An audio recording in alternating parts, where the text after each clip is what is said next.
Hi there.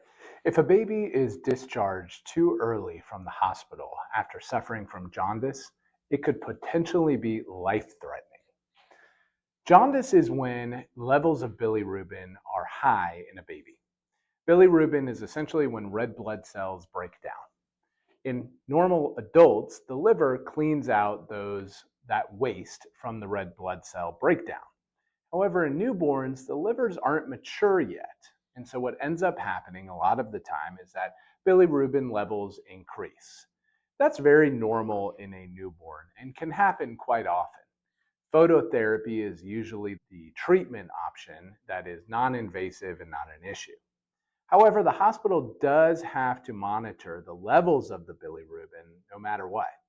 If the bilirubin levels continue to rise, even after phototherapy, then there's absolutely an issue here that needs to be prevented. The issue is what we call kernicterus.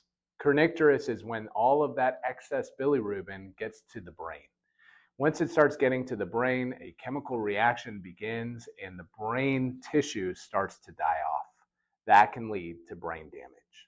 Therefore, it's extremely important for the hospital to continue to monitor and test the levels of the bilirubin at all times.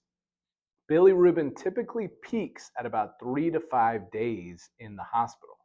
So if your baby is having issues, crying, not feeding well, taking very deep breaths all the time, and having an issue breathing, he or she very well could have issues of kernicterus and needs to get full treatment.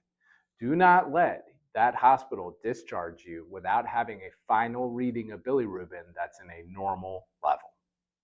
If you have questions about any of this topic, by all means, please give us a call. My name is Adam Funk, and I am a birth injury lawyer. Happy to help.